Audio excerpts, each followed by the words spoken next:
This podcast is not affiliated with any Grand Lodge, and the ridiculous antics and opinions of the hosts and guests are their own. Should be dismissed immediately.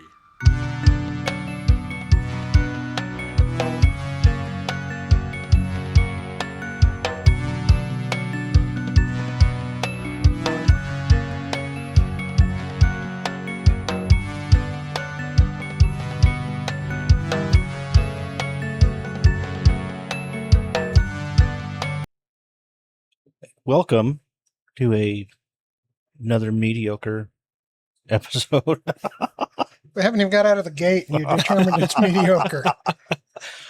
Way to set the bar, brother. Look, if we lower expectations, then we're going to be great. Oh, okay. That's how that works. Set the bar low, aim high. Welcome to Studio 357 Masonic Podcast. Thank you for joining us. You're welcome. This is my therapy voice. How does that make you feel? Uncomfortable. Oh, we have Jim with us. Say hello, Jim. Yeah. Hello, Jim. I'm Joe. Who are you? Shabalaba Wing Dong. And I'm Heath. No. Abraham Lincoln. Yeah, you are. He got a new name in Lodge for those of you that weren't there.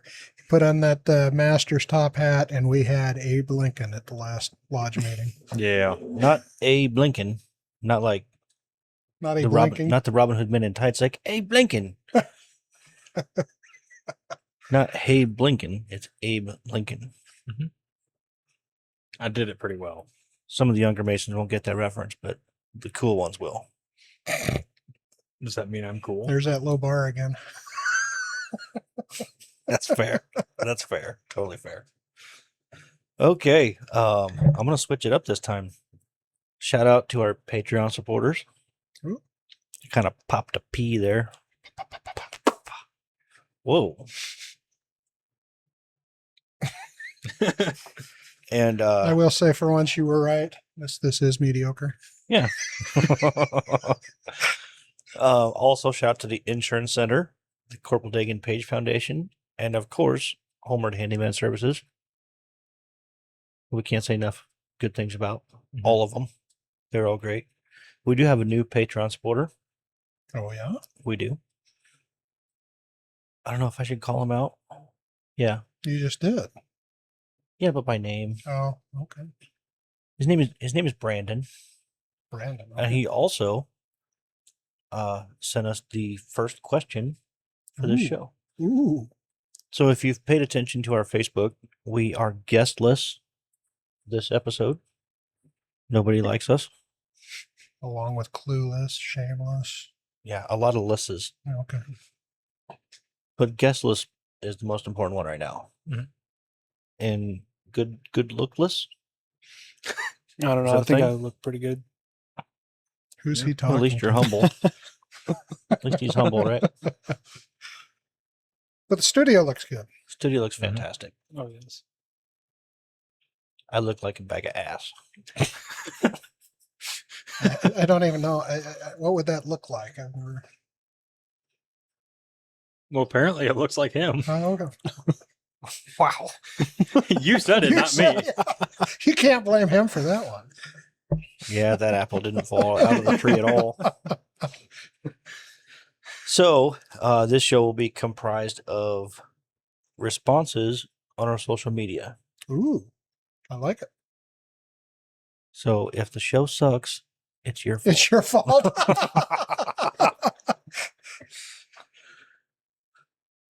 Way to set the bar. Way to set the bar. Way to set the... So, Brother Brandon, who is our newest Patreon supporter, wants to know what our favorite places we have traveled to Masonically and non-Masonically.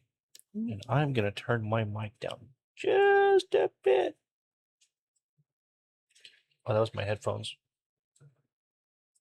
There we go. More gooder. Okay, Heath. Masonic and non-Masonic. Non-Masonically, my favorite place was probably Savannah, Georgia, just because all the history and it was beautiful there. All the I think it's Spanish moss that's all on the trees. Mhm. It's just really beautiful there. Masonically, probably Nashville, just because we did a lot there. That or was it Atchison? Yeah, Atchison, Kansas. That there was a lodge there that was really cool. So All right. Morgan? So I've never actually traveled anywhere Masonically. But non-Masonically, I'd say probably either El Paso or Pennsylvania. We got to Oh. pick a favorite. Those are two extremes. What do you like about each of them? What is the draw on both of those? So El Paso, it's the mountains. The mountains, the desert, the wildlife out there. Have you ever seen an oryx? I don't know what an oryx is. Is that one of those small deer? No. Oh. Well, I mean, it kind of is. Imagine a deer, but instead of like a whole antler, it's just this two massive pikes sticking out of its head. They're dope. They look beautiful. They're dope. Dope, a deer female. Oh, sorry, no. Down in the West Texas town of El Paso. But Pennsylvania, it'd be the history, definitely. Like Gettysburg, amazing place. I've heard that's really good. It's beautiful over there. We Did stayed at a Motel 6. It's amazing. And you still like it. Yeah. All right. Not a sponsor. Not a sponsor. Never will be a sponsor. No. Never say never. I would rather stay at a Super 8. Where at least the bed bugs are free there. But if Motel 6 would like to be a sponsor, get a hold of Joe. I used to be licensed to kill bed bugs. Oh, wow. You're going down a deep hole there. Now, wait a minute. No, I can't skip over that. First off, how do you get licensed to kill bed bugs? And why would you get that license? So I'll preempt this with my license lapsed in 24. What agency gives these licenses? The state of Nebraska. Okay.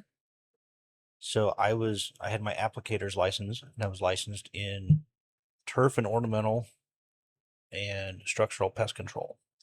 Okay. So I could do fertilizer, pesticide, herbicides.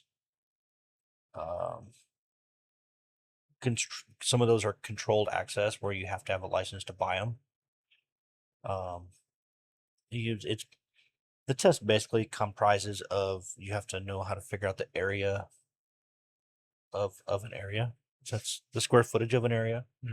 So you know that it would either be arithmetic or geometry, two of the sciences you should know. Right. I turned it more into an art form though. Oh, okay. All right. Because I just wing it. Good thing I'm not licensed anymore. No, but it's a lot of figuring out spray rates and this size of nozzle puts out so much chemical per 1,000 square feet or per acre, and there's about 100 different ways you can do the math, but Now I know. there's only a few of those that are right ways. And how long did that license last that it lapsed? It's a 3-year renewal. Okay. In Nebraska. All right. So, But now that it lapsed, I have to start all over, and I'm not paying all that money just to buy insecticide that I could buy off the shelf anyways. fair enough. And my phone doesn't ring asking me to come and spray their house for roaches and shit like that.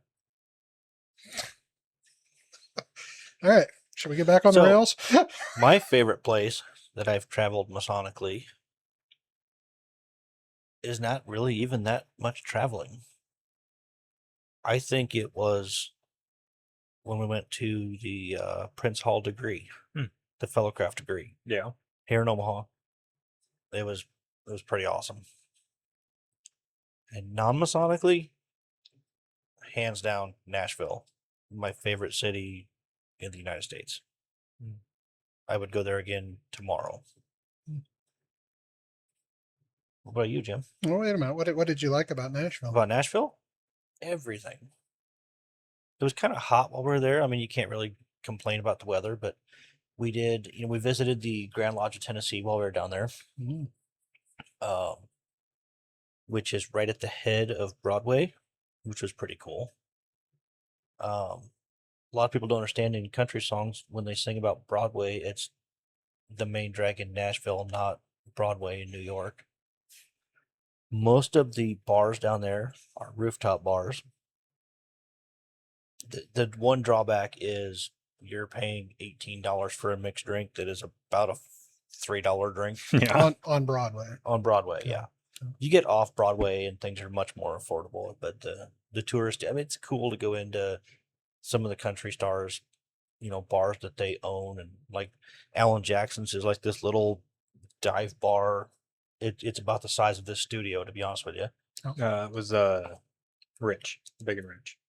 Well, that one was definitely a dive bar. Yeah. In a John Rich's bar. So I find it a little bit interesting, and that's not my choice for favorite place to go, but I am not a country western fan. It's all right, but I enjoyed Memphis just a little bit better because I do like blues, and it was similar in some respects, not as glitzy as Broadway was, but Beale Street in Memphis was. So I was stationed in Millington, Tennessee, on a naval air station, which is like right outside of Memphis. Had a great time on Beale Street when I was young. And not to break into what you're saying or to bring down your experience with Memphis, but that is the absolute ass crack of America. You heard it from Joe. I thought that was Council Bluffs. Oh, Dude, people wow. that live Wow. people that live in Memphis will tell you it's the ass crack of America. It is horrible. I saw more furniture on the side of the interstate than we saw in any of the hotels. Anyway, There are nice parts of Memphis, just not the places where anybody goes. No, Memphis has gone downhill. It's a pretty rough city. anyway, so I would say Masonically, I have a tough decision because I haven't gone a whole lot of places, but I've got two of them that probably are up there. When we went to Brownville, I really enjoyed that, the historic part of that, being able to read the books and it went back into the 1850s. And then the second one would be Belton, Missouri, Harry Truman's Yeah. Lodge. And I've been down there 4 times now, and every time it's the same feeling. So being able to be in the same place that you can see the history in front of you. Yeah. I look forward to other places Masonically, and that answer will probably change. But for right now, that's the two that I've been to. Non-Masonically, I would go back to Ireland in a heartbeat. The whole time I was in Ireland, it was, I enjoy traveling regardless, because I think it's such an escape for me to go specifically to places I've never been, to experience things I've never seen. Maybe I've seen it on TV, but it's completely different to be there. And I can't think of any time in my life where I was more relaxed and enjoying being out of my element than sitting in a pub in Western Ireland on the shore, listening to traditional Irish music. It was, I can't think of any other time that I enjoyed life as much as I was enjoying it then. All right. That was a good one. Unfortunately, I wasn't a Mason at the time, because it would have been even more fun to go to visit some lodges in Ireland. But, You can't. well, I won't say anything else. You're not supposed to. You're not supposed to. No. That is correct. All right. Brandon also wants to know what brings us back to the lodge each month. For me, it's simple: fellowship. It's having the people I hang around with normally. They're there, so I get to hang out with my friends and keep doing what I'm doing. So let's dive into that a little bit. So you get to see the people you like to see. That's for a boring ass business meeting. So it's people I like. Well, it depends on the business meeting because I attend multiple business meetings a month. They're not all the same. Some of them are more fun than others. I will speak to Beehive. We're not supposed to talk about what happens in the lodge, but we joke around a lot. We have a lot of fun. We poke fun at each other in a healthy way. It's not a boring business meeting per se. Now, sometimes there's elements that get pretty dry. I don't know how you have fun with some of those. But there's, for the most part, we're at least having fun with each other. Maybe a little bit too much fun for some other lodges would be upset, but that's the flavor of Beehive. And so, yeah, it's a lot of fun. Even the business meetings are fun. Yeah. What you, Mort? I'd pretty much just say the same thing as Heath. Same thing. Huh? Yeah, I mean, Copycat. well, fine. I'll come up with something original. All right. I want to be more involved because I do. I mean, with coming back from Texas this past year, I mean, I took a 15-month break from it, and that was probably like the loneliest time in my life. Yeah. So just coming back from that and really just getting to see everybody again, it's amazing. And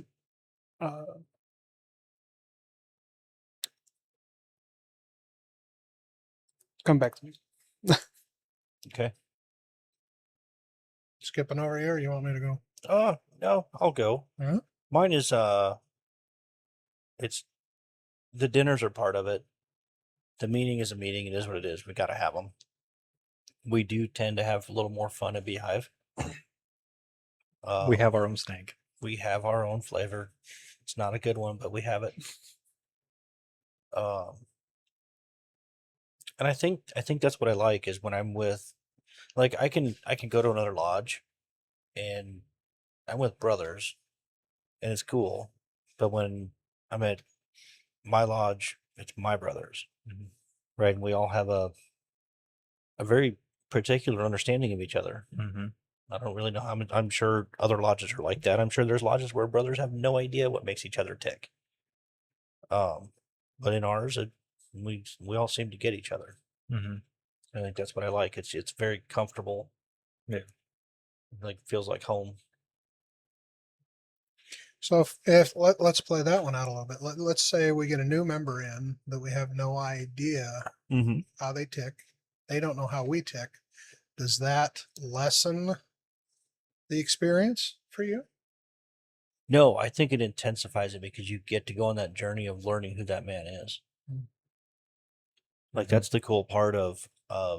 So would you say that it's not necessarily that you know how everybody ticks, but we're getting to know each other every time? Yeah, like I think it's more of the comfort factor of a certain group of brothers. Like one of our newer Masons, Hunter, I love to sit down to dinner and everybody just chit chats, and if you really pay attention during the small talk, you can learn a lot about somebody. So, well, the honest answer is the answer that everybody gives. It's the fellowship that Heath already talked about. That is why I enjoy going to any lodge, to any appendant body, most appendant bodies.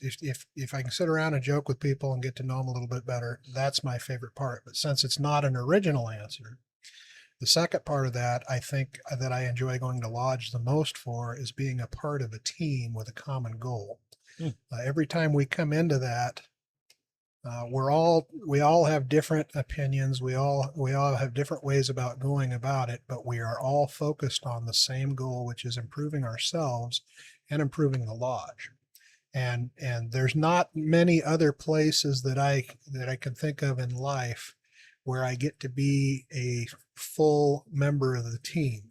I'm involved in the decisions. I'm involved in the good of it. I'm involved in the bad of it. If something goes wrong, then I'm part of the blame as well. Right. You know, at work, there's always somebody telling me what to do. At the lodge, Master's in charge, but honestly, we're doing most of the stuff as a group. Yeah. It's a team effort. And if we don't do it as a group, we fail as a team as well. Yeah. Yeah, it's kind of the only place where somebody's not telling you what to do.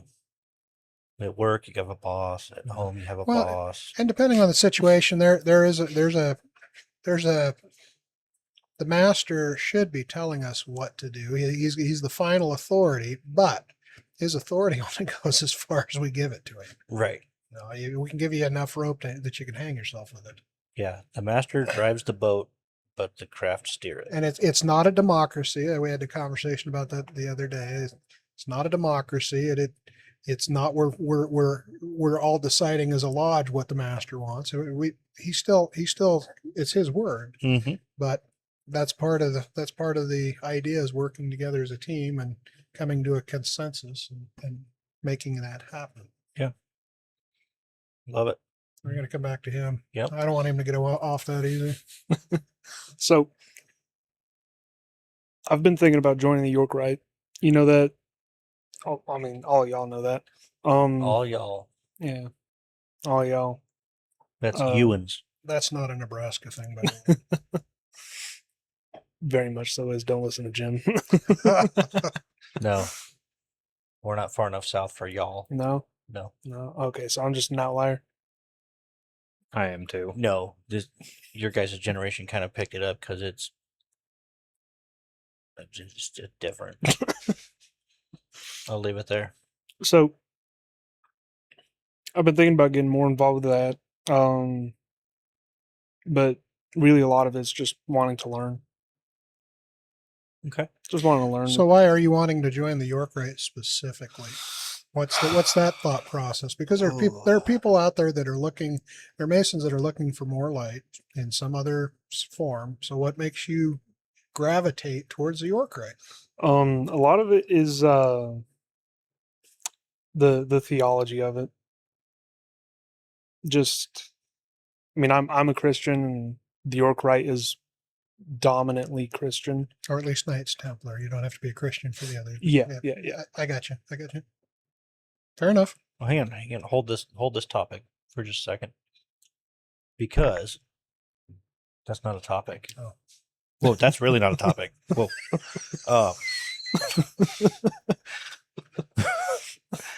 Brother Sam would like us to talk about our favorite podcast. And Studio 357. And then we'll tie in. That was an easier answer. Yeah. Yeah? I think we can all agree on that. There was no qualifier on that. What's your favorite, Morgan? Let me pull it up real quick. Oh, Jesus. Didn't even know the name of it. It's your favorite? Yeah. I forget the name of it.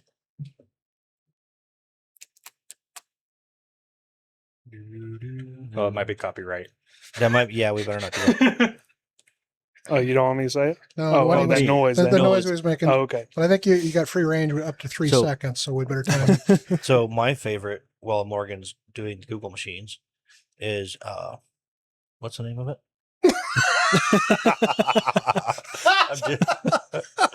I'm just kidding, Sam. You know it's a third degree.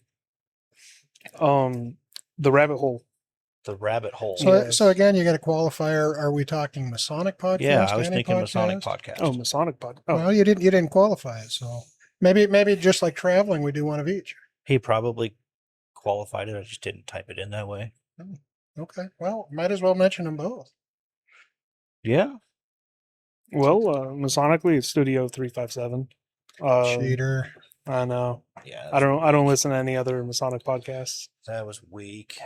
But non-Masonic is the Rabbit Hole. I based on the title, I can guess what it's about. But tell us, what is that podcast about? If it's your favorite, I'm sure you want other people to listen. It's a conspiracy theorist podcast. I can't believe it. I can't believe it. So what do they have to say about Freemasonry? Yeah. They don't like it. Ah, And you know what? That's okay, because everybody's different. I wish that they were a little bit more informed on it, but you know. so how At does the it end of the day. how does it make you feel? This is a serious question.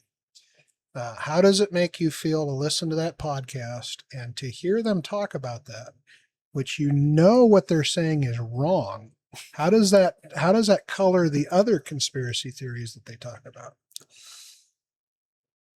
So a lot of it doesn't tie back into Freemasonry. A lot of the conspiracy theories that they cover. Sure. But if they're wrong on one of them, Yes. So I've got to fix my posture a little bit. Back starting to hurt. So, good example is what's that one This is LSD smashingly. in the 60s? What is that? The MK Ultra. yeah, Yeah, the MK CIA Ultra. Okay, yeah. So I think it was 1968. The studies for it completely stopped, and then a 32nd degree Mason, I don't remember his name, bought all of the information and started it back up, right? And they're like, "Why is it a Mason? Why is it a Freemason?" He just so happened to buy it. The guy could have been a plumber, and then now all plumbers are doing weird shit. Yeah. It makes me a little upset that it's got to be some spooky stuff that's going on, you know? Right. It's not. It just so happens that person was a Mason. That kind of reminds me of there's a show on the History Channel that I won't mention the name because we're getting into copyright stuff, but they're looking for a certain treasure on a certain island. But every time they'll bring on a guest and they'll go, so-and-so, a 32nd degree Mason. No, it's a high-ranking Mason. No. They'll say 32nd degree Mason, and I'll turn to Mary and I'll go, oh my God, he's a 32nd degree. And she's to the point now, and she says, would you stop it? It's not funny anymore. All right. Have we had enough of this one? This is the greatest podcast in the world. For the Masons, by the Masons. Studio 357. I will forever have that on my phone. Very good. Well, I know everybody else got to talk about their podcast. What? What's your favorite podcast? I just said it. Only 357? You don't have another one? The third degree. Oh, the third degree. You don't have one that's a non-Masonic that you listen to? Oh, who has that much time? I don't. I don't listen to podcasts, so 357 across the board. Well, I got a couple of them. So a non-Masonic, I actually enjoy This American Life, which is an NPR thing. Oop. Silence. Anybody that wants to listen to that, not necessarily for the political leanings that they may have, but there's some great American stories on it. Yeah. Non-Masonic, third degree's up there, but yeah, I got to go with Time for Fellowship. Yeah, I love those guys Matt too. And Andrew, those guys, they get down some rabbit holes that I enjoy listening to. Yeah, I like it because their shows typically not as long as ours. Ours takes a pretty decent attention span a lot of times. And we got to throw out Traveling Man too. That's Traveling up Man. there. The three of them are closer. Those are the three that I make sure that I listen to every episode. There's others that are scattered out there that I may skip through depending on, but those three I try to get every. Yeah, I know you listen to Two Burning Tapers once in a while. I do. That's another good one. I listen to that other Masonic podcast, the Masonic Roundtable. I got to give a shout out to them. They've got some amazing topics. And the Fort Worth podcast, those guys also they're subjects that they completely cover things that I hadn't even thought about. So yeah, I got a shout out to all of them. And then the name escapes me right now. One with R.L. Franks, is that On the Level? I think it's On the Level. I'm not listening to that one. He has a fantastic set. Which I talked to him on the phone just yesterday, and he's like, yeah, it's all my producer. I'm like, that's what he does. Like, that's cool. But he has some very, very good topics. They only do in studio, so it's very high quality production level show. Ours is not. We're doing in studio now. That doesn't mean it makes it high quality. No. But his is. His is Oh. very high quality. Okay. We're some mechanics that put couches in a garage and set up a webcam, man. Yeah. I mean, it is what it is. Don't hate the player, hate the game. Oh, and then, sorry, two-part question. I scrolled a little bit. Sam would also like to know a little bit about the Knights Templar and how it fits into Masonic life. And having only one of them in the room, Well, I no. would ask you to say what you can. So again, it's that's a qualifier. Is he talking the actual Knights Templar, or is he talking about modern day Templar? Because they really are two different things. You want me to call him? I don't know. I mean, we can talk about both of them. Well, Sure. give me what you got, Jim. Well, Let's assume York Rite Knights Templar. okay. How it fits into my, let me reread that. I want to, how it fits into Masonic life. So honestly, for me, it's just one of the many parts of my Masonic life. I go to different meetings. I do different things. Now, as far as the degrees, going through the degrees, they were incredibly special to me. I've enjoyed every degree that I've been in any body, but I would go as far as saying third degree. I don't know if there's any way that you could ever top that, but if you could, it would be the final degree in the Knights Templar, and that's something I can't talk about. Right. But you definitely got to see it. It's unreal, part of that. One of the cool things, me not being a military guy on a couch with a bunch of guys that are military, a lot of it is formed around military, different ranks and things like that. It's no secret that we've got swords and we get to play with those swords. Can't tell you what they mean or how you do anything. There are certain ceremonies you can see online to see what that's like, but there's different drills. They actually have drill teams that can do different things on order, and that's something that I'm not involved in yet. Our local chapter that we're involved is not involved in that. I don't know if they have that in Nebraska, but I have seen online that they have competitions where they have drill competitions with that. So if that's something you're into, which a lot of guys would be, yeah, something to check out. Who doesn't love a little swordplay? Yeah. And the fact that I told my wife that I needed to go buy a sword, she thought I was kidding. It's coming. It's coming. But no, the organization itself is great. They also do a lot of charity work. I don't remember the name of the charity, but they do something with vision for kids. And again, if you've got questions about that, we can go back to the episode with Mark Rosagol. I've got a question real quick. Sure. What kind of sword do you have to? Is it like a specific kind or? Yeah, and there's a design on it. There's each jurisdiction's a little bit different, but there's a special. Let's see, and I don't even know the parts, but the handle itself has something that's. So is it, I think what Morgan's asking is it a saber? Is it a cutlass? Is No, it a no, broadsword? No. I was wondering if the sword that I have out in my truck would work. No, it's not just any sword. It's a specific sword. So the broadsword in the safe won't work. Neither will my NCO sword from the Marine Corps. I mean, you can bring any type of sword in one time. You can do anything once. You're not going to get very far with that. My NCO sword's a replica anyways. It would just snap the first time you hit it. Yeah. So, yeah. It's not like we have fencing competitions or something like that.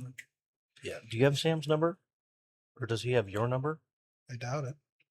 Well, Sam, if you want to know more, just hit me up. I'll give you Jim's number and you can call him in the middle of the night and wake him up. Call him while you're at work, bored. Jim's okay with that kind of thing. I've done the third shift. I know what that's all about. Yeah. Oh, I couldn't do it. On that note, Heath is no longer on second shift. That is awesome. Last night was last night. Yep. Your last night was our last. You know what I mean? Yeah. As of 10:55 last night, I don't work for a local lumber and everything company. Are they involved in NASCAR at all? Yeah, very much so. Does it rhyme with? No, don't rhyme it. But I'm sure you could save big money. Yeah. Great. Now that's an earworm. No, you can't I do the asked- two. So we were there today picking up supplies for the shop, and they played that stupid jingle on the Uh-huh. in the store. I asked him if they played it while he was at work My to keep son- him motivated. My son was probably 5, 6 years old, and he had a talent, an incredible talent, that he could sing all the words to any jingle that you'd hear on TV. And he'd just go from one to the other, get the whole thing. He could go through the whole jingle for that. You have to tell it. I tell Matthew, I don't think that's a talent. Oh, it was at that age. It's not anymore.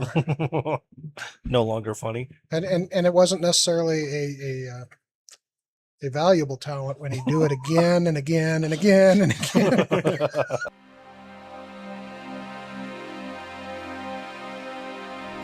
Demonstrate that love never ends through the commitment to support past and present service members, the communities that surround them, and the loved ones of those whom we will never forget.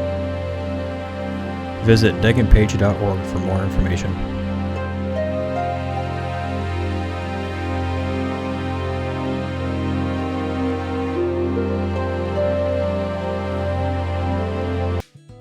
At Homeward Handyman Services, we pride ourselves on being honest and giving every job the attention it deserves.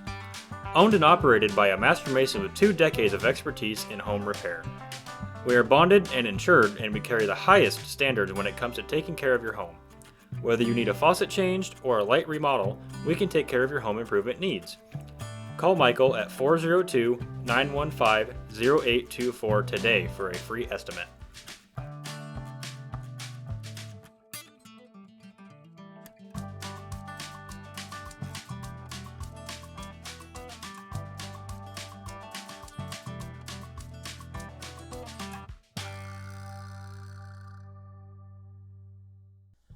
When it comes to something as important as insurance, it's imperative that you work with an agency who has an in-depth knowledge of multiple insurance products, companies, and guidelines, not just one. We are completely independent agents, and we work for your best interests. We are Mason-friendly. We have locations in Fremont and Elkhorn. We provide policies for virtually all of your personal and commercial needs, including health and dental. Visit our website at www.theinsurancecenterinc.com. We're available Monday through Friday, 9 a.m. to 5 p.m. All right, let's move on a little bit. Brother Eric wants a complete and comprehensive list of things to keep, remove, or improve in masonry. I added the complete and comprehensive thing. I think he was joking when he said it, but I was like, shit, you put it on socials. So here it is. So do we each pick one thing to keep, remove, and improve? Or do we bring up a topic and we all vote whether we keep, improve, or remove it? I have a feeling that we would all vote the same way on those. Let's start with keep. What would we keep? So we can only keep one thing. Let's put it in that perspective. You can okay, only keep one okay. thing from Freemason. Keep one thing. Green beans. No. Yeah, I love green beans. I thought you didn't.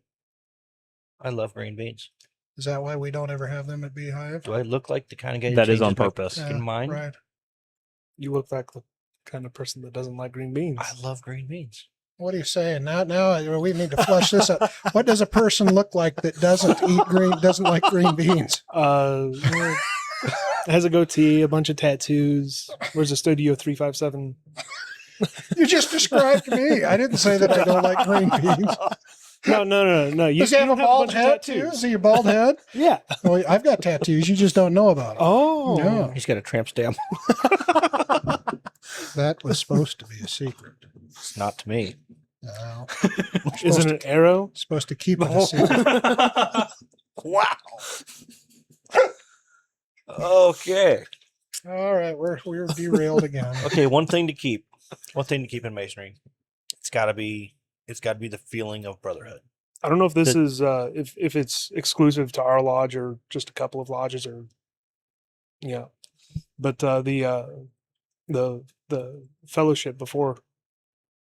Yeah, not every lodge does that. No, yeah, actually, Nebraska one had a long period where we didn't do that. We've worshipful brother Sean Reed brought it back in his year, so that was 2024. I don't know how long they hadn't been doing it before, and part of the reason was that they'd moved the idea, and I'm guessing a lot of lodges are like this. They move the meeting back a little bit, Mhm. and then you can eat with your family. So I understand it. Yeah. But I don't disagree. I think that's probably one of the best parts of what we've got. Yeah, I know like the lodge up here in Blair, they meet at 8 o'clock, Whoa. which is great. Like you can have dinner with your family and stuff, but like I can't make an 8 o'clock meeting. Yeah, that's late. Like I'm 8 o'clock, I'm starting to think about bed already. Mm-hmm. But yeah, I think that I should elaborate on what I said. Not just the brotherhood, but the feeling of safety and camaraderie within Masonry. That is, to me, a number one USDA choice. What we got to keep. Mm-hmm. And you got anything better than that? I would go with for me the keep would be the constant discussion on philosophy. Mm. What I mean by that is we're all working to make ourselves better, and there's always a different perspective on how to do that and what that means. Yeah. So it could be something as simple as sitting around on a couch with a bunch of guys talking about what we should keep or get rid of. It could be something more specific in an educational piece, something that just kind of makes you think, oh, yeah, maybe I need to work on that a little bit better. Yeah. I think for me, it's keeping the common ground between all the Mm, brothers, like because we all come from different backgrounds, do different things, but we all get along. I mean, it pretty much goes with fellowship or like brotherhood and fellowship, things like Yeah, that. But just that we all get along. Paraphrase, maybe you mean that we meet on the level? Yeah. No. Yeah. I mean, it's even if you think you're saying the same thing, you're saying it a different way. It's like it's what it means to you, and that's what we're doing here.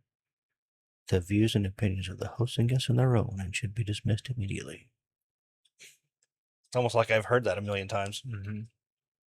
You did that pretty well. I know. I gotta be good at something. I'd say you're a pretty good mechanic I am a pretty good mechanic. and framer. And humble too. Well, there's not many things I'm good at.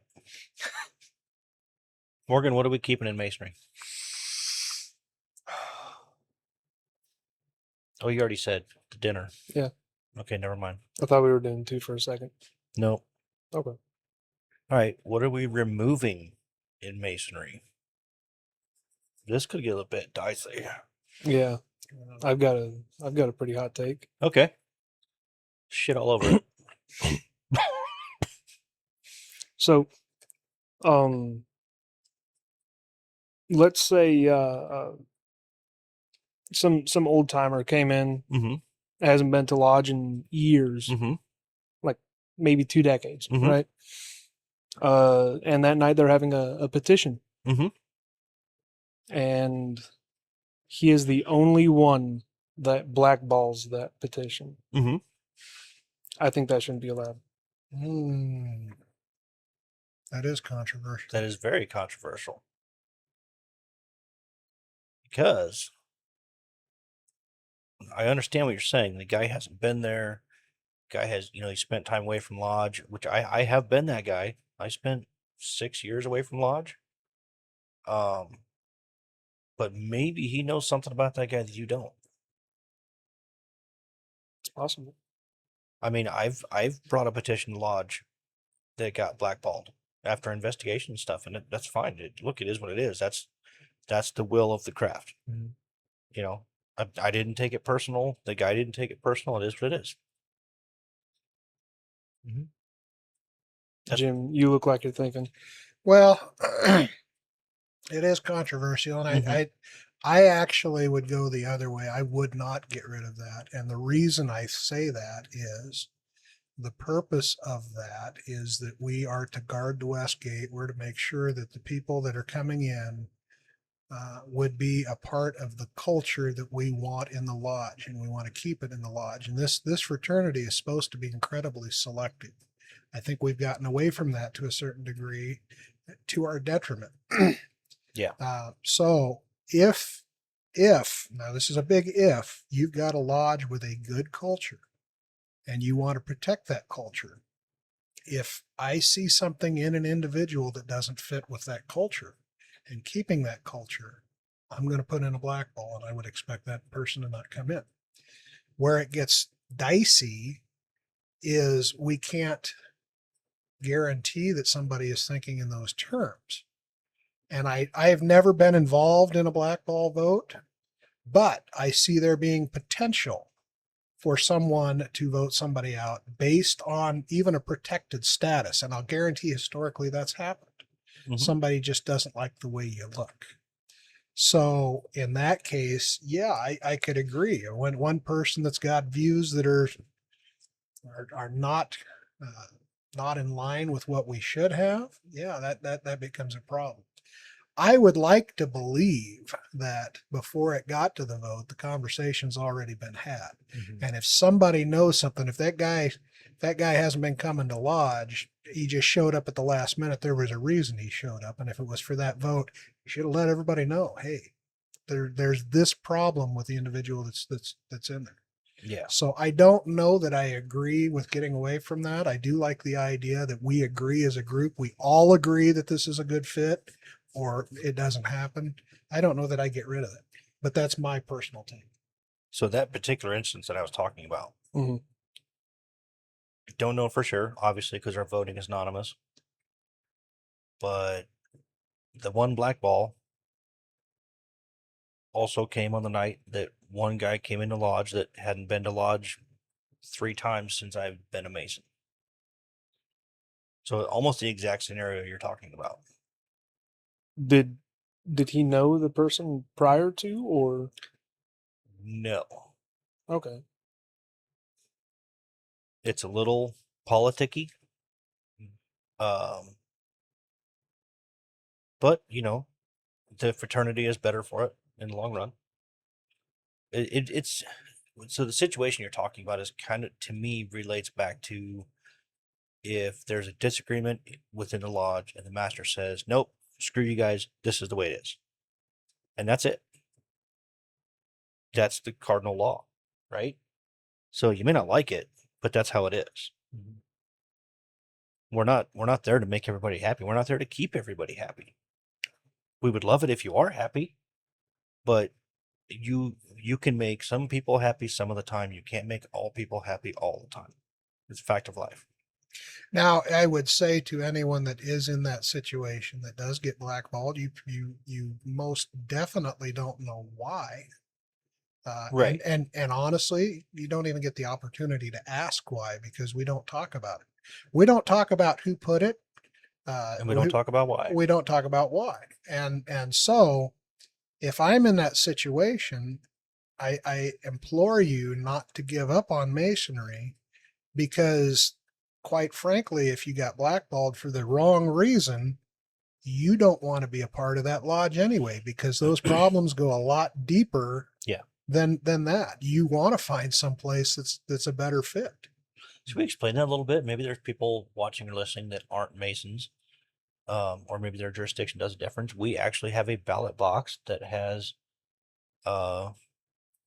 white balls and black cubes. Is the way we do it in Nebraska, I think. Does every lodge in Nebraska do it that way? That's how ours is, anyways.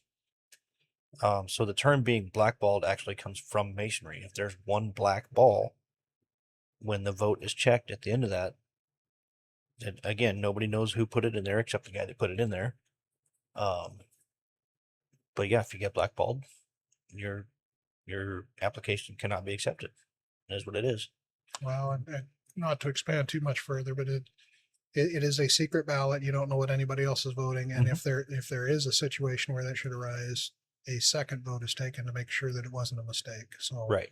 So don't assume that there was a mistake in that. It would be quite clear. Yeah, and going along with what you were saying, Jim, if you do get blackballed, doesn't mean your journey's over. Mhm. Right? You can petition another lodge. there's a question on the application. I'm assuming in every state, have you petitioned a lodge before? And then it goes on to ask what lodge. Like we want to know more about that. If you have petitioned a lodge before and you didn't get accepted, we want to know why. What transpired, what happened? Well, I didn't get voted in. Okay, well, now they're just going to investigate a little bit more, and they're going to try to figure out why themselves. And if they can't find anything, if you're still a good man, you just gotta. Did my mic just? Oh, it's working. Okay. If you're a good man and you just caught somebody on the wrong night, maybe you looked at him weird during dinner or something, and he blackballed you, then I would implore all the people in lodges out there that are listening, though, don't let it get to that level if you Yeah. can avoid it. Yeah. If there's a reason, there are ways to dissuade a person from following up. Now, once it's voted under our rules, once it's voted on to have the investigative committee, I believe we have to have a vote. So if you know something before it gets to investigative committee. But yeah, again, if you have no idea why you got blackballed, I don't want you to think that was necessarily a negative and that it's the end of the journey. You may have just dodged a bullet and dodged a dysfunctional lodge. That's entirely possible. Yeah. We talk all the time about every lodge has a different feel and a different set of personalities. Want to go even further, if we're going to go down a rabbit hole, at this point, before you even try to turn in a petition, I wish I had known that it was a possibility of checking out other lodges and looking for a good fit. I don't know if I would have made a different choice or not, because I haven't ever really thought about that. But to know that it was a possibility that I could have chosen a lodge that would been the best fit. Maybe there's lodges in the area that I haven't even been to yet that I would have fit in more closely with. I don't know that. But you should know that you should do that. You should shop around a little bit. And if a lodge tells you shouldn't do that, that's a red flag that you should. If they're so worried about you going to look other places, then there must be some reason that they think somebody else is better. So keep that in mind as well. Yeah, and don't select a lodge purely on like what night of the week they meet on. I mean, that is important in some instances with work schedules and stuff, but that shouldn't be the only reason you pick a lodge. Oh. Okay, so what am I removing? I'm removing the thought that my Masonic journey is your Masonic journey. Right? If I'm not Masoning the way that you want me to Mason, shut the fuck up. I don't care. It's my journey, not yours. Yeah. I mean, that happens, right? It's a pretty good point. I'm not going to be Grandmaster someday. I'm not going to be Grand anything someday. Maybe a grand pain in the ass. But like, I'm happy just being a Mason. See, I'll get controversial again with that. Okay. I agree that you shouldn't tell me how involved I should be or what I should be involved in, but we do have an obligation to whisper counsel if we see somebody acting in a way that's unmasonic. Well, yeah, sure. Or doing something that is not entirely healthy. We should be looking out for each other. So to say that I need to be quiet, I don't know if that's always the case. But when it comes to things like, you're not in the York, right? So I think maybe I was out of context. So if I don't know the ritual the way that somebody else does, or if I don't follow the dress code like somebody else does, or if you're going to rate me by what's on the outside, go piss up a rope. You know what I mean? I'm not a ritualist. I love people that can spout ritual off like you and Eric. I love the fact that you guys can do that. I'll never do that. I struggle to pick up a part here and there, and it is what it is. And again, that's still in a tricky area. For me to tell you that you have to memorize the ritual, I agree with you. Shut up. That's not true. But if you are doing the ritual and you're doing it wrong, That's fair. we can have that conversation. And I'm not, I have a problem with people that take such great pride that they're good in that, and try to make you look bad in that scenario. No, Oh yeah, those Yeah, are out there. whispering the wise counsel again. You know, hey, you got this wrong. Here's what it is. Trying to make you better, not publicly humiliating you, Yeah. but pulling you aside Yeah. and saying, hey, you know, you might work on this. That's an individual trying to make you better. Publicly saying, no, that's not right now. That's something different. Or correcting somebody in front of a candidate. Oh my God. Yeah. Well, I'll tell you where you can go. And it's not here. Yeah. I mean, really, really, how dare you take that away from a candidate? Don't take that from his experience. He doesn't know any different. You know, at least not yet. But yeah, don't correct somebody in front of a candidate. and to the dress code again, that's one of those things that if the lodge has set up a dress code and the master Right. says you're going to dress like that and you Mhm. don't dress like that, then whispering wise counsel and saying, this is the rule, this is why we do it. Yeah. I think you should do that. But if there's nothing in it and somebody says, I can't believe you wore shorts and it's not forbidden, yeah, then I would side with you a little bit on that. Yeah. Like when I was master, I told the guys I would prefer jeans and a polo. But if you show up in basketball shorts and a t-shirt, I would still rather have you than not have you. And again, that goes to the lodge culture. So that's Beehive. That was your year. Yeah. That was how you had it set up. But if the jurisdiction says you're going to wear a tuxedo and you come in on shorts, I have no Yeah. problem with them telling you that you can't come in the door because Yeah. that those are the rules. Right. You know, so Yeah. Although when I said that about the basketball shorts and t-shirts, there was a guy or two that just said, all right, that's what I'm wearing. So I kind of knew that was going to happen. So it is what it is. What are you getting rid of? Cowpoke? Abe Lincoln? I have no idea. All I've had right. a long time to think, and I have no idea. That's the problem. We give him too much time. All right. What are we improving on? I don't think did. I say anything remove? Oh, I don't know. What do you I want to don't think I remove? did. Well, here's Me? here's a controversial one. How about titles? Oh, yeah. Yeah. Titles aren't bad. Titles. I actually enjoy titles. I enjoy the respect that you can give somebody from the titles. But there are way too many guys that take that title as part of their ego, and there are people that take titles just to take titles and don't want to do the work that's associated with it. Yeah. You know, I've been giving a lot of thought recently about what the master does and how to be a good master. There's coincidentally, there's probably 3 or 4 podcasts right now that are doing episodes that are, you know, what they're talking to past masters and asking them what should somebody coming through the ranks do when they get there? How do they prepare? What do they need to think? What's your amazing thoughts? But we have to have a master. We have to have somebody that's in charge. But the idea that entitles me to feel a certain way or act in a certain way, I tend to be of the mentality that if and when I get to that point, I want to do it because I'm trying to serve the lodge and make it better, not because I want to be master and be in charge of everything. Right. But there are people that are out there that are like that take titles and they let everybody know that they've got this title, and I don't know if it's more of a detriment or if it's something that's positive about. Masonry. Yeah, and I think it could go either way. I know a few past Grand Masters that I won't call out, but I make it a point of one certain individual that I make sure to call him most worshipful every time I see him.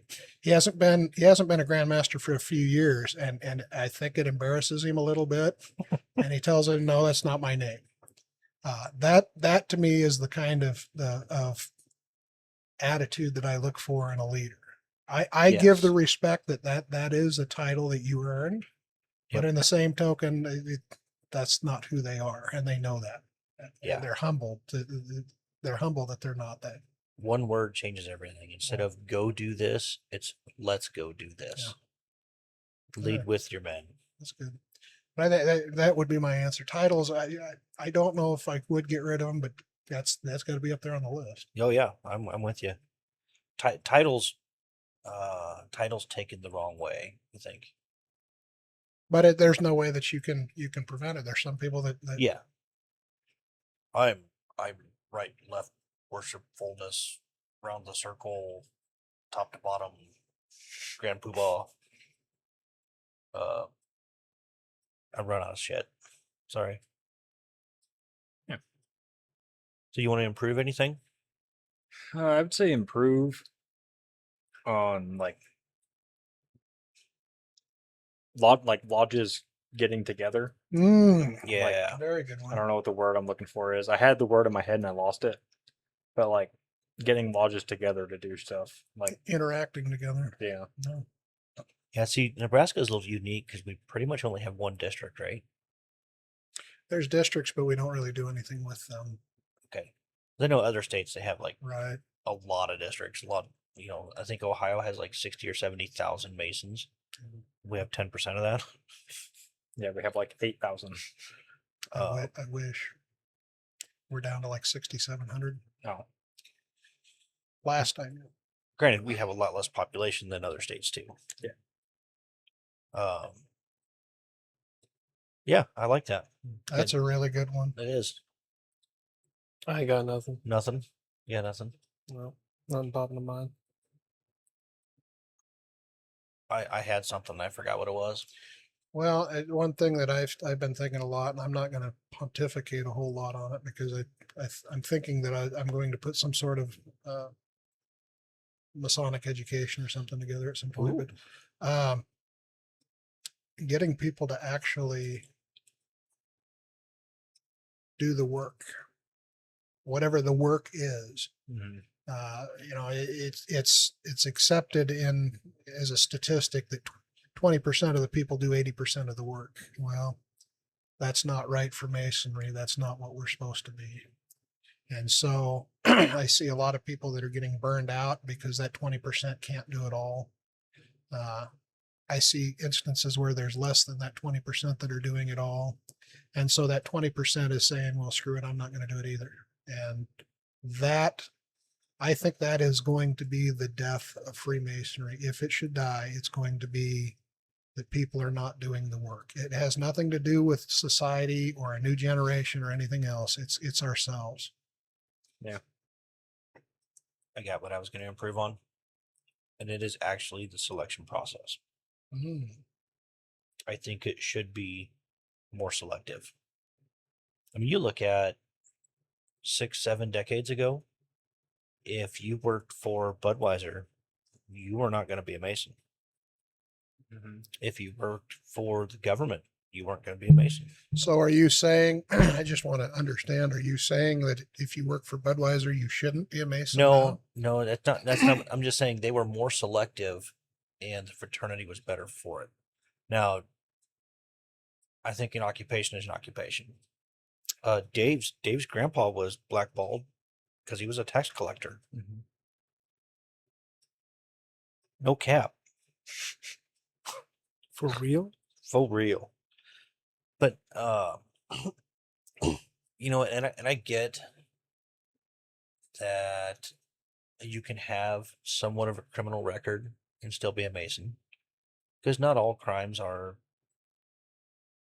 worthy of being, I guess, not selected. But like, guard the West Gates better, because I could probably list on one hand right now 4 or 5 Masons that probably should not be Masons. I mean, it is what it is. And I'm sure they're everywhere. Guys that blatantly don't believe in a higher being or a supreme being. I mean, they're out there. So let me ask you this. Would you be in favor of an easier way of having people removed from Masonry? No, because I think that's its own devil's advocate. Well, what I would, so in your example, if we had an atheist that was blatant about it, were they blatant through the process, or did they say, yeah, I believe in a supreme being? And at that point, we don't question that. But down the road, if they're blatant about it, I mean, yeah, it is a question on the application. That's the only time it's asked. Well, no, not really. and again, I talk as someone that doesn't know. I've never been through a Masonic trial or watched one. I'm sure there probably is the possibility that you could go through charges for something like that. But I would think so. it's definitely a difficult process to get someone out of Masonry, and I'm sure that's intentional. So that's Yeah. why I asked the question: Would you prefer to see it in situations like that make it easier? Because I can see a flip side of that. I wouldn't want it. I wouldn't want a witch hunt going on and making it easy to Yeah. kick me out. So- Right. Yeah, because oh well, this guy didn't make the right style of green beans. Let's get him out of here. Or this was what I was going to get rid of in the first place. My first option was politics and masonry, which they'll never really go away. I get it. That's why I didn't waste my breath talking about it. But like, politics are ruthless, and people are ruthless nowadays. What do you mean by politics? So there's I see two different answers to this. The politics that I'm a Republican, you're a Democrat, or No. are you talking about the politics on my buddies are going to run this lodge and we're all Yes. working to okay. Right. Where, the good old boy system or the good new boy system or whatever, and then neither one of them get along, and it's like, cut the bullshit. It's not worth it. Masonry is worse for that. Well, I think I think that's bad, and I think the other one is also bad because we say that you can't talk about politics or religion in lodge, and I've been around a lot of people where the pre-meal before the lodge they're talking politics and religion because we're not actually in a tiled lodge. Right. I don't think that's ever been the intent. I think that causes a lot of disharmony in a lodge. I've seen brothers leave lodges because they know what direction they lean politically. Yeah. My honest opinion is I shouldn't walk into a lodge and know how any of them voted in the last election. Yeah. That should be as far away from what we're doing in lodge, around lodge, anything to do with lodge. Now, if you get on Facebook and say, I vote for candidate X, that's getting into some murky water, but at least it's not involved around the lodge. Morgan and I had this conversation, I think it was last weekend. We have no idea what religion anybody in our lodge is. Yep. I mean, I know you're Christian because we're friends, and I know you're Christian because we're friends. But other than that, I don't know. Furthermore, I don't care. Right. So, Brother Jay would just like us to talk shit to each other while he drinks whiskey. Jarhead. I think we do pretty well with that. You just call me a jarhead? I did. Wow. You want to go get your My sword. sword? No, In what sword is it? fight. What is the freshly? What do you call it when you get out? When you get your Army D214? Does it come with an F-150 and a case of Rippets Yep. Yep. and some Velo or Zins or whatever? My Oh, and- DD214 starter pack. And a Harley that plays music so loud on the speakers that everybody can hear your speakers crackle for miles around and nobody has a freaking clue what you're listening to. Whoa, what's wrong with that? I love loud music. I'd like to understand what any of it is.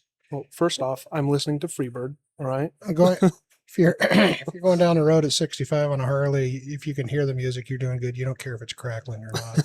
Because you're not gonna hear it. You're not gonna know what it is. It's not like Yeah, you're gonna but hear the like- tones in it. If you're sitting at a stoplight next to a Harley, and like I said, I like loud music, but when it's turned up so loud that you can't even make out what song Well, it is. but I gotta have it turned up loud enough so when I'm revving the engine on it, Yeah, I can brum, still hear the brum, music. brum. Yeah, we get it. Your motorcycle makes noise. My truck does too. I don't rev it up at every stoplight. Well, you should. No, Probably because you probably don't rev it up because your stereo's not loud enough. that's probably what it is.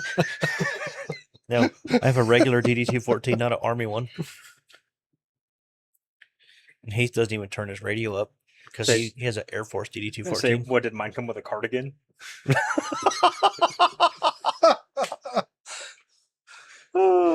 So I heard an interesting idea on one of the other podcasts, and I apologize. I don't remember which one I was listening to, but they were talking about going the incoming and the outgoing masters. Every year, their lodge would have a roast, and they would roast both of those individuals.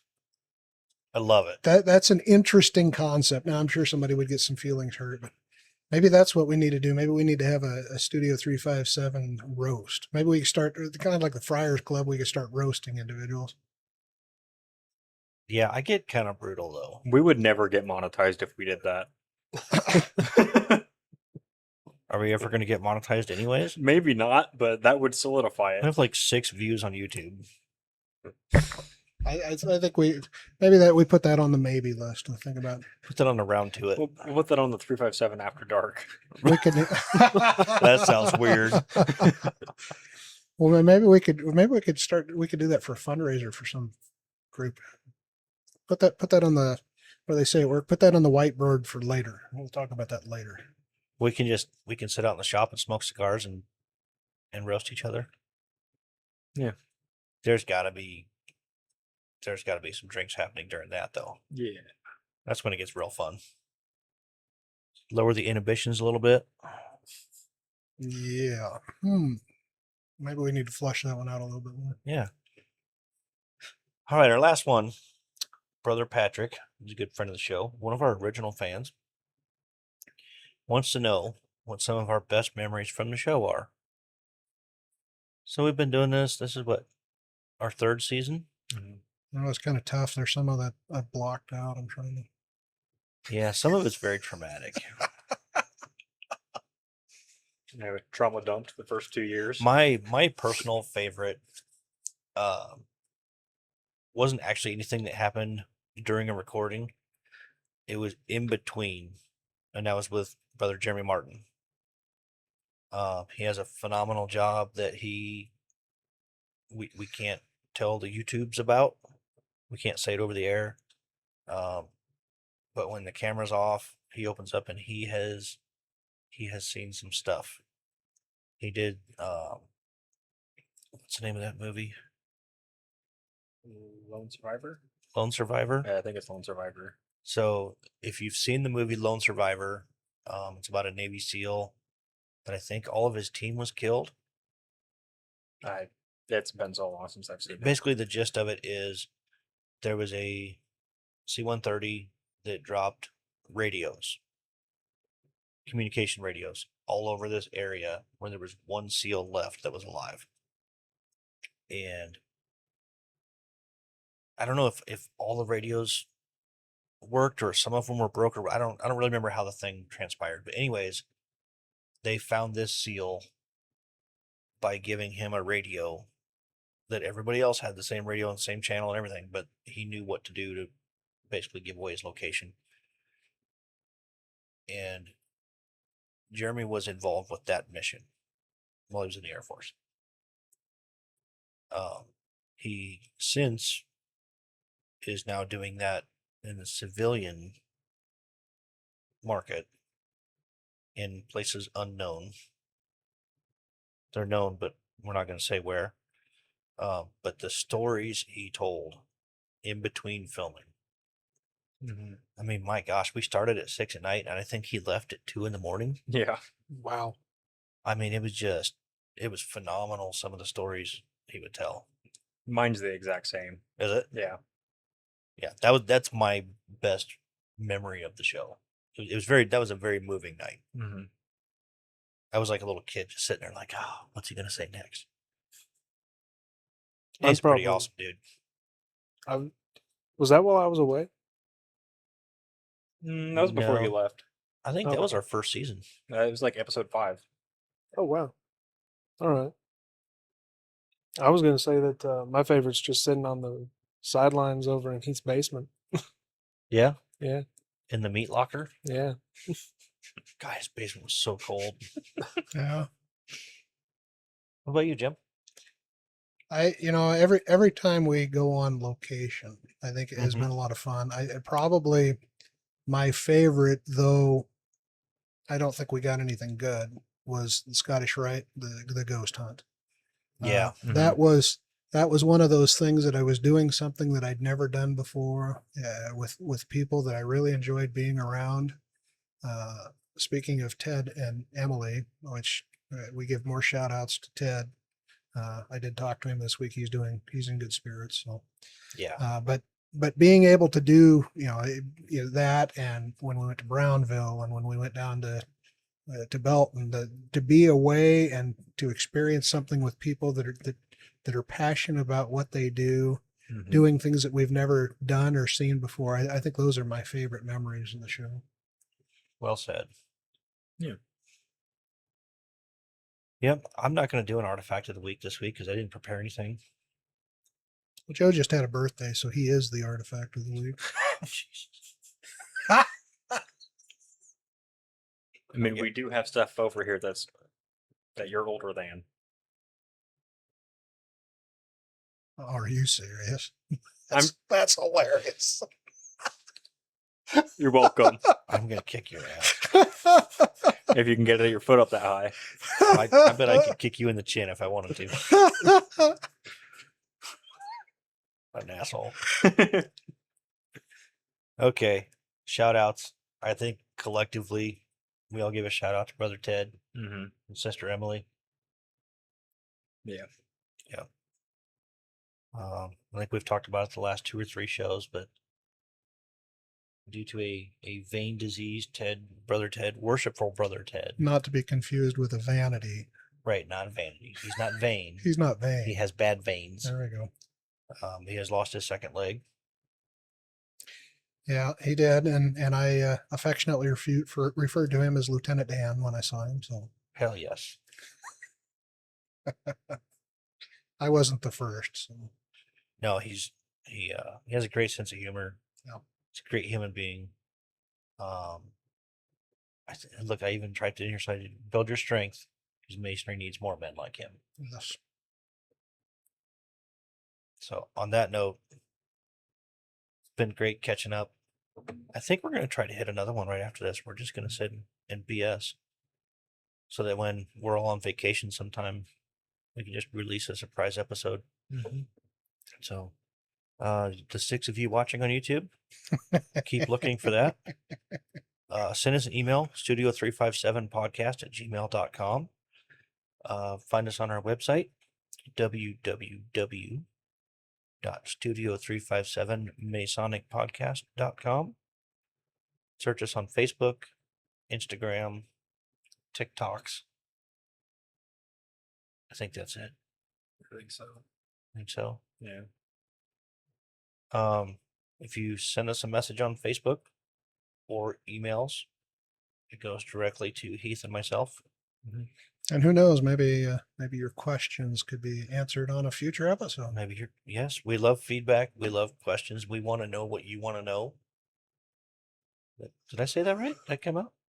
Yeah. Yeah. Right on. I are smart. Your fart smeller? A pretty fart smeller. Or Hey, smart- Chuck smart you fart? Farley. Think you're so smuck and fart? Go in your own backyard and back off. That's a very particular shade of red, Morgan. Yeah. All right. We're officially off the rails. So until next time, travel well, my brothers. Travel well.